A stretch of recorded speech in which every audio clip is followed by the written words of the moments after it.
Hello everyone, welcome to Kavita tutorial. Start करते हैं first question से। यहाँ पर एमसीक्यूज के साथ साथ आपके कंसेप्ट्स भी क्लियर हो जाएंगे। फर्स्ट क्वेश्चन है, identify the gas associated with green house effect. इनमें से ग्रीन हाउस इफेक्ट के साथ कौन सी गैस एसोसिएट है या फिर मुख्य ग्रीन हाउस गैस कौन सी है? इनमें से carbon dioxide, oxygen, nitrogen dioxide या sulphur dioxide. Greenhouse gas कौन सी? इनमें से कार्बन डाइऑक्साइड। तो इसका आंसर आएगा carbon dioxide. These are green house gases: carbon dioxide, methane, chlorofluorocarbon, ozone, nitrous oxide. इनका ग्रीन हाउस इफेक्ट में क्या इम्पैक्ट पड़ता है? सन की डिफरेंट रेडिएशंस अर्थ सरफेस पे स्ट्राइक करती है। इनमें से बहुत कम रेडिएशंस अर्थ सरफेस एब्जॉर्ब कर पाता है। Most of radiations earth surface को स्ट्राइक करने के बाद वापस बाउंस कर जाती है। इस तरह से अगर most of radiations earth surface को स्ट्राइक करने के बाद वापस बाउंस करेगी तो इसे अर्थ का टेम्परेचर कम होगा। एटमॉस्फेयर में ग्रीन हाउस गैसेज प्रेजेंट होती है। ये सभी गैसेज अर्थ के टेम्परेचर को मेंटेन करके रखती है, क्योंकि इन सभी रेडिएशंस को, जो रेडिएशंस अर्थ सरफेस को स्ट्राइक करने के बाद बाउंस करती है, इन सभी रेडिएशंस को ये होल्ड करती है। अगर एक्सेस में ग्रीन हाउस गैसेज रिलीज होगी, जैसे बर्निंग ऑफ फ्यूल से, व्हीकल से, डिफोरेस्टेशन से एक्सेस में कार्बन डाइऑक्साइड रिलीज होती है, तो इससे क्या होगा? टेम्परेचर ज्यादा इंक्रीज होगा और it will lead to global warming. Next question, chlorofluorocarbon is used in. इनमें से क्लोरोफ्लोरोकार्बन का यूज किस में होता है? रेफ्रिजरेटर्स में, एयर कंडीशनर्स में, एरोजोल स्प्रेज में या फिर घर में हम रेफ्रिजरेटर्स यूज करते हैं, एसीज यूज करते हैं, एरोजोल स्प्रेज यूज करते हैं। इन सभी से क्लोरोफ्लोरोकार्बन रिलीज होता है। एरोजोल स्प्रेज होते हैं जैसे परफ्यूम, पेस्टिसाइड्स, फायर एक्सटिंग्विशर्स। इन सभी का हमें कम से कम यूज करना चाहिए, क्योंकि इनसे क्लोरोफ्लोरोकार्बन रिलीज होती है। Next question, the increase in concentration of which gas is not responsible for global warming. इनमें से किस गैस की कंसंट्रेशन इंक्रीज होने की वजह से ग्लोबल वार्मिंग जैसी प्रॉब्लम क्रिएट नहीं होगी? Nitrous oxide, nitrogen, carbon dioxide या फिर methane. Nitrous oxide, carbon dioxide और मीथेन, ये तीनों ग्रीन हाउस गैसेज है। It will lead to global warming,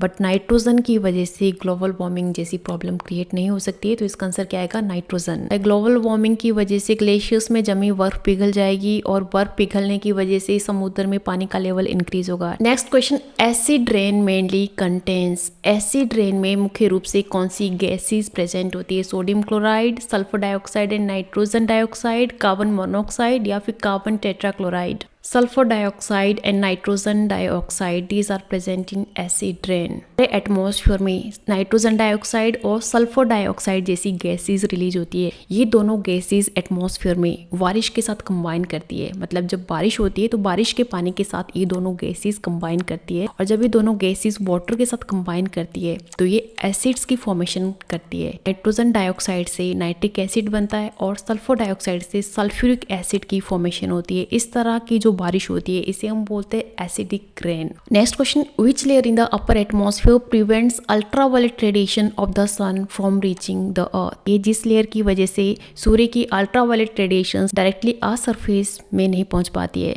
ozone layer, carbon dioxide, carbon monoxide या फिर sulphur.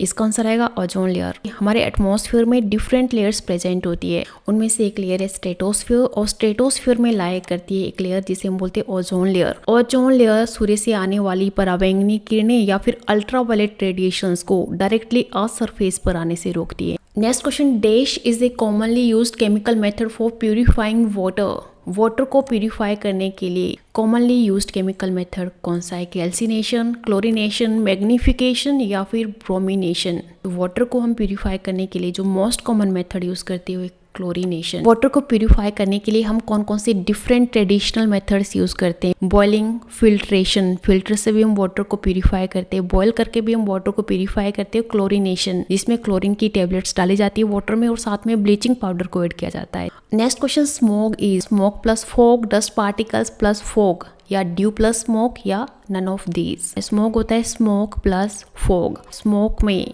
Oxides of nitrogen present होती है। जब ऑक्साइड्स ऑफ नाइट्रोजन फॉग के साथ कंबाइन करते हैं तो इससे स्मोक की फॉर्मेशन होती है। Next question, sea water is unfit for drinking because it contains. समुद्र का पानी किस वजह से पीने के लिए अनफिट होता है? Due to presence of dead plants and animals, dissolved organic matter, rain water या फिर large amount of salt.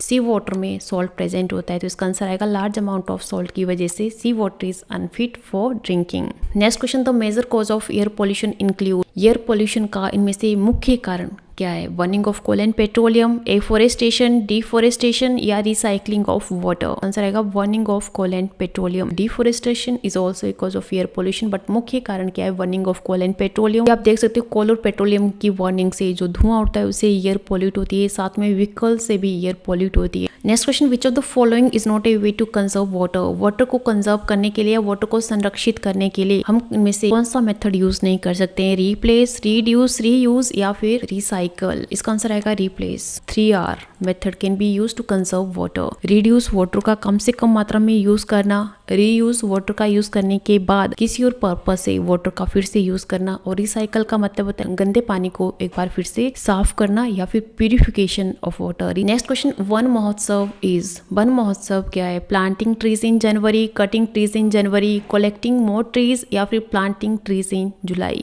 One महोत्सव सेलिब्रेट किया जाता है जुलाई के मंथ में, जिसमें हम ज्यादा से ज्यादा पेड़ पौधों की प्लांटिंग करते हैं, मतलब ज्यादा से ज्यादा पेड़ पौधों को उगाते हैं। तो इसका आंसर आएगा planting trees in July. Next question, which one is not an organic waste. इनमें से ऑर्गेनिक वेस्ट कौन सा नहीं है? DDT, पेपर, कॉटन क्लॉथ्स या फिर वेजिटेबल पील्स। ऑर्गेनिक वेस्ट होते हैं इस तरह के वेस्ट जो कि इजीली डिकम्पोजेबल होते हैं, इजीली बायोडिग्रेडेबल होते हैं, बैक्टीरिया की हेल्प से आसानी से सड़ते गलते हैं। इनमें से ऑर्गेनिक वेस्ट कौन सा नहीं होगा? DDT। Next question, which of the following disease is caused by drinking polluted water. गंदा पानी पीने से इनमें से कौन सी बीमारी होती है? कोलेरा, टाइफाइड, जॉन्डिस या ऑल ऑफ दीज। कोलेरा, गंदा पानी पीने से कोलेरा जैसी प्रॉब्लम क्रिएट हो सकती है। टाइफाइड भी गंदा पानी पीने से होता है, और साथ में जॉन्डिस भी गंदा पानी पीने से होता है। तो इसका आंसर आएगा D, all of these. Next question, CNG is a. CNG क्या है? Polluted fuel, pollution free fuel, harmful fuel या फिर none of these. Pollution free fuel होता है CNG। नेक्स्ट क्वेश्चन, most polluted river in the world is. दुनिया में सबसे ज्यादा पॉल्यूटेड रिवर कौन सी है? यमुना, कावेरी, चिनाब या फिर Ganga. Most polluted river in the world is Ganga. Next question, Taj Mahal is being affected due to. किस वजह से ताजमहल का रंग फीका पड़ रहा है? नॉइज पोल्यूशन की वजह से, एयर पोल्यूशन की वजह से, वाटर पोल्यूशन की वजह से या फिर none of these. Taj Mahal is being affected due to air pollution. ये आप देख सकते हो किस तरह से एयर पोल्यूशन की वजह से ताजमहल का रंग फीका पड़ रहा है। साथ में अगर ऑप्शन में एसिड रेन भी हो तो एसिड रेन की वजह से भी ताजमहल अफेक्ट हो रहा है। Next question, the substance that pollute the natural substance is called. तरह के सब्सटेंस को जिनसे पॉल्यूशन होता है क्या बोलते हैं? केमिकल्स, डिसइंफेक्टेंट्स, पॉल्यूटेंट्स या फिर रिएक्टेंट्स। इस तरह के सब्सटेंसेस जो पॉल्यूशन कॉज करते हैं या फिर जिनसे पॉल्यूशन होता है हम बोलते हैं pollutants. Next question, which air pollutant combines with the haemoglobin of our blood. हमारे ब्लड में हीमोग्लोबिन के साथ कौन सा एयर पॉल्यूटेंट कंबाइन करता है? Carbon dioxide, carbon monoxide, nitrogen dioxide या sulphur dioxide.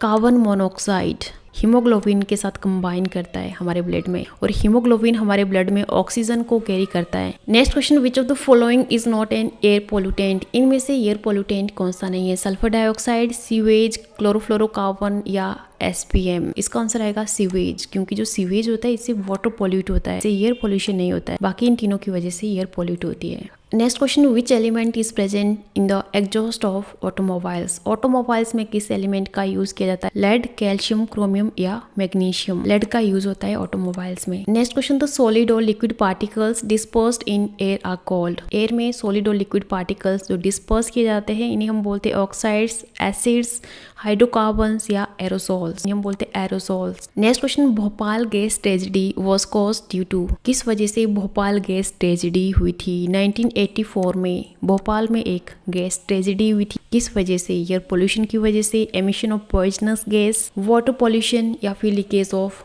Poisonous gas. Due to leakage of poisonous gas. MIC, methyl isocyanate. Bhopal gas tragedy किस वजह से हुई थी? मिथाइल आइसोसाइनेट की वजह से। एज यूजुअल लास्ट क्वेश्चन आपके लिए। लास्ट क्वेश्चन आप सोल्व करोगे और साथ में आंसर आपने मुझे कमेंट करना है। Air pollution causes global warming, respiratory diseases, soil erosion या नन ऑफ दीज। आंसर जरूर कमेंट कीजिए। होपफुली सभी MCQs आपके एग्जाम्स के पॉइंट ऑफ व्यू से आपके लिए हेल्पफुल होगी। वीडियो से रिलेटेड डेली अपडेट्स के लिए कविता ट्यूटोरियल्स को सब्सक्राइब कीजिए, बेल आइकन पर प्रेस कीजिए, वीडियो को लाइक कीजिए, अपने दोस्तों के साथ शेयर कीजिए।